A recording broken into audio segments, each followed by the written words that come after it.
I'm telling you that people your age that are in their 20s, who, like you said, you reached out in his DMs and all that, and you guys were so intentional and you went over your messages, that's not normal. Maybe for your age group, I can't speak to your age group. I can only go to my age group. And my age group, a lot of people weren't that intentional. We have a few couples that were together, like my twin brother. He's with his girlfriend from high school. There's a few of us, there's a few people that are together from high school or, right after college and stuff like that. But for the most part, we just were like, not really, it was like moving and grooving. What do you say to them, in regards to trying to move forward and be in a relationship and be in a fruitful, loving, and a relationship that is, effective communication that allows you to evolve? What do you say to them? Because again, they don't think like you. Some of us are oppositionals. We're oppositionals. Right. So when you say rules, we're going to immediately. So how can you speak to someone who doesn't do rules? Because I've never done rules. Right.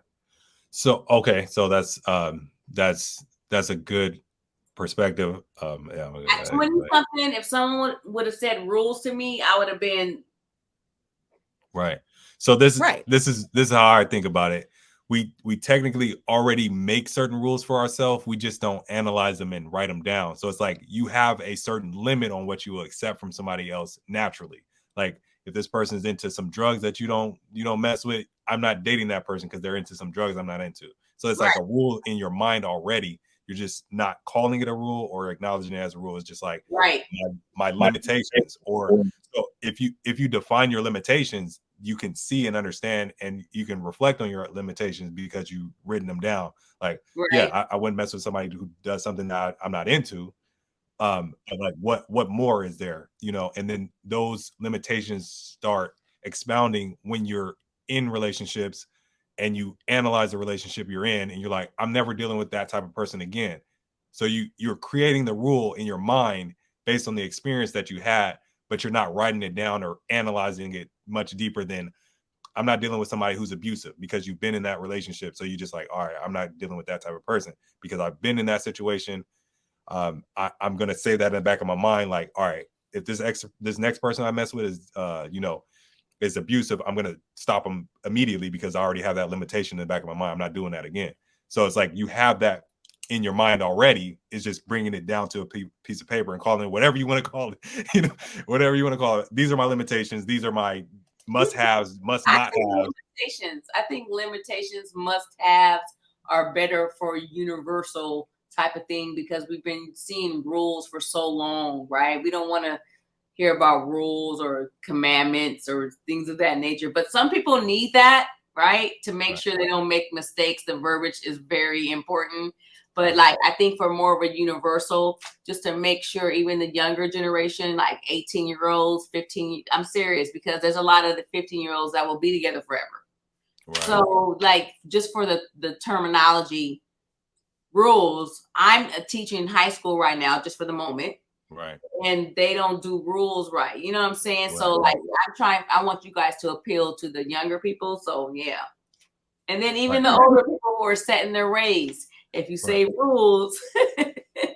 That's big that you say that, because rules do have like a negative connotation to them. So you can also switch the language to goals or desires or dreams. So whatever works for you, since we're so analytical, rules works for us. That works for us. Right. Being the oldest in our family, huh? You guys are so analytical. Yeah, so and it works that's why we're meant for each other, because being the oldest in our family, in order for my siblings not to argue and us not to argue, I created rules. Like, we created rules on how we cleaned our room. Like, I get the trash, you get the toys, because you got most of the toys, you get the clothes, and then whenever my mom was like, y'all better have the room clean by the time I get there, I had a structure on how we wouldn't argue about, but you cleaning more than me, and this, nope, I focused on this, and we was done cleaning quick. So that's just my personality and our personalities. But I do get that. Like, I wouldn't say, like you were saying, I think the word is like not as like structured. It's not that the people aren't responsible, but maybe they may not like that type of structure. Right. And so they reject it. It's just like something in your body that you're not used to. Like if you really stop eating milk and cheese and you start eating that mess again, trust me, your stomach is going to tear, like literally. So it's just like if you're not used to something, then you know. Exactly. So whatever alternative words you need to say, yes, I think we threw out some great words. I would say I would add also asking questions, like, you know, like ask your potential partner questions, and then also speak out loud what your boundaries are and what your limitations are. You know, these are my boundaries. This is what I don't want to accept in a relationship. And it doesn't have to be named a rule, but this is my boundaries. This is what I don't want to accept, and vice versa. And hey, when they're crossing that, they technically are crossing those boundaries.